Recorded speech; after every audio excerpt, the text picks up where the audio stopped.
everyone, it's Tiger Fang, and today we are reviewing Halo Infinite. I am very excited for this. I think it's about time I review a game. So, yeah. My next video is probably either going to be Tiger Fang SMP Part 2 or 3, or it's going to be a Call of Duty game ideas. So, without wasting any more time, let's get right in to reviewing Halo Infinite.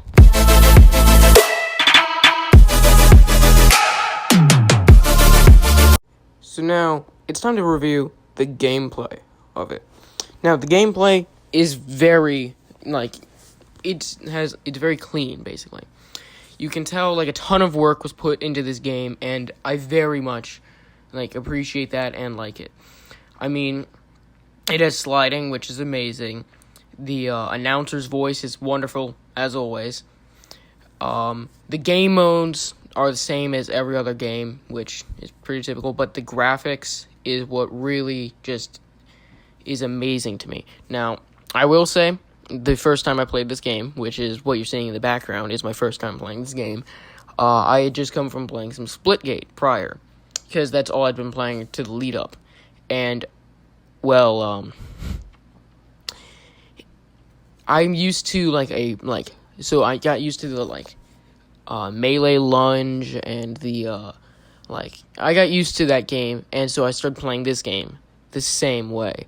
So, I, at first did not very much like that, but now I've played way more of it. The multiplayer is amazing.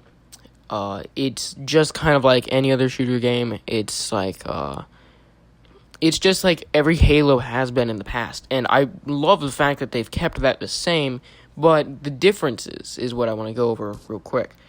So, the one thing that I absolutely love about what they did different in this game was the open world for the campaign. It was wonderful. The campaign was just amazing, and after you finish the campaign, you can still do more, and which I'm still working on that part. But at the same time, the villains and the boss fights were amazing, and they felt very real. Only thing I didn't like was the beginning of the game. The very beginning, the second the game starts, you're introduced with a trailer to Master Chief fighting Atriox, who I believe was in Halo 2 and 3, but I'm not sure.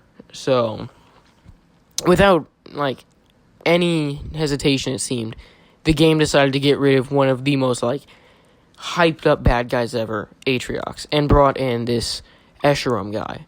And I think I'm saying that name right. I'm not too sure. Now, I will say, it was still a wonderful game, nonetheless, but it just disappointed me in that aspect, which may take off a few points for that, but later in the game, it makes sense kind of why. Now, each boss fight was amazing. The first boss fight was going to be easy, and then it builds up. Some bosses can just be super easy, and you get done with it first try, and then you get, the one right after that, you think it's going to be easy. Nope, it can be so much more difficult. But, yeah, I will say, the training missions, where you had to do the advanced training and the beginning training missions, were awesome. They were, absolutely my favorite mission by far was, the build-up to the, final 3 fights of the game. Before that, you had to, go through these training mission facility things. And they had 3 boss fights back-to-back, which I thought was actually really cool. But at the same time, doesn't give you enough time to, recover, and get better weapons, get more ammo. If you can get get a weapon, let's say you get the Blade Master's Energy Sword before going into a boss fight, you're just kind of done for. Because, now, I will say, it's very good that they, before that, give you, if you die, then you can go back to that spot to, not pick up the Blade Master Energy Sword if you didn't want to. But, yeah. Now, I will say, the fact that you kind of, were required to, use different, abilities, if you're using the grapple here, now you have to use the thing that allows you to see invisible enemies, or the thrust was really useful in the hunters, I found. But yeah, I thought that was a very cool aspect of the game. Now, moving more into the multiplayer for a moment, I actually did really like the gameplay in the multiplayer as well, which is what you're seeing in the background here. I thought it was actually pretty good. The maps were, I think the maps are wonderful. They are very cleaned up, they have good graphics, there aren't as many bugs as, I thought there would be off start. Oddball, which is what you're seeing in the background currently, was very cool. Because, obviously, it does the same amount of damage as a regular melee, just like in Splitgate. And after playing it on Splitgate, I kept thinking I had a jetpack. So, that was really wonderful. But I will say, the fact that you can, traverse and, use the deployable shield whenever you need to, or if you pick up a thrust or grapple in Oddball, that's very useful because it allows for more mobility and getting from point A to point B much quicker. So you're more likely to evade enemies and all of that. So I thought that was a wonderful part of the gameplay once again. Now, I want to go back to the campaign for one quick second on the weapons. So in the campaign, it was much easier to get the grapples and the grappling hook. You kind of already started with that one, I think. But the deployable shield and all of that stuff, you had to slowly get that. Which I found multiple times when it would be really useful to have that prior.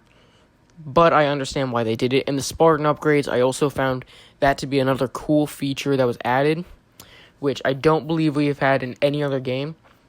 Now, I definitely thought the bosses, because I want to just quickly go back to some of the bosses and the story is so boss wise, I found that not as many were very valued in the story. Not as many were built up. Escharum, Blade Master, Harbinger, those were all fights that were built up, that were hyped up, and you were just excited for those fights, I found. But then when it came to other characters that were in the cutscenes, they weren't really as important. Some of them were, but I just found some to just be random bosses. It just didn't make sense to me. We've never heard of these people before, and yet we're fighting them like they're bosses. So I thought maybe a more hype up to the next boss fight would have been better. But that aside, it was very good. Now, I believe the weapons on this game were fairly good compared to other games. The VK7 Commando I found to be fairly useful in most situations. Sadly, the plasma pistol still exists, but luckily it gives you enough opportunities to not have that. Now, the coils, I found those to be very useful in many, many cases in this game, especially against hunters and bosses. They were very useful, and it was just much easier to use those, and it got through quicker, enemies quicker, and it was allowed me to continue with my general gameplay style, which is just kind of rush through the mission in the more difficult cases. So now I know whenever hunters are involved, typically you have to kill the hunters, but anytime I could avoid those enemies, I probably tried to. So that's what the coils were really good for, was clearing out enemies very quickly. But I just found it was a wonderful game, wonderful campaign. I loved the fact that it was open world, allowed you to explore it a ton, and the general plant life, I guess, was really amazing. The animals you could see, the just general I don't know what the word is, but life, I guess. The everything you could see was just amazing. And even when you got to a banished outpost or something, still the whole world just looked beautiful. It was amazing. And anyways, I just thought that was a very cool thing. Some missions, it encouraged you to use a vehicle or the Banshee to fly somewhere, and you got to see a ton of stuff. Or you could get into a dog fight between two Banshees, and that would be a very cool mission part. So I found that to also be very fun about the game. the game generally is very is a very good game. I just want to quickly say I'm sorry that I ran out of Halo Infinite footage. So I have to just add me playing Fortnite as Master Chief. So I'm very sorry about that. Next time I will try and make sure I have enough footage, but I'm gonna have to be wrapping this up fairly soon. But I think I've got enough. So anyways, I'd like to just quickly say for the bit of a wrap up. So I'd give the game a 9 out of 10.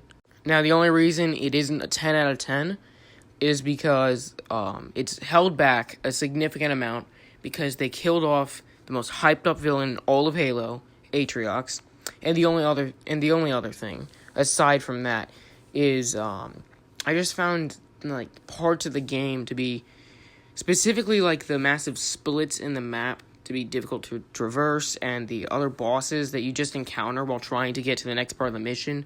I remember this banished wraith was just unstoppable, and I died 15 times trying to get around it. And I will say the fast travel feature does kind of make up for that, so maybe I'll make it a 9.5 because of that. I don't know, it'll be on screen probably right about now. But anyways, without further ado, I guess this video is over. Halo Infinite, 9.5 out of 10, I guess, is the final rating. Sorry that I had to contradict myself, but I still stand by the 9.5, because I guess it is made up by the fast travel, which I didn't account for originally. So yeah, subscribe, like the video if you want to, and have a great day. Bye. Subscribe.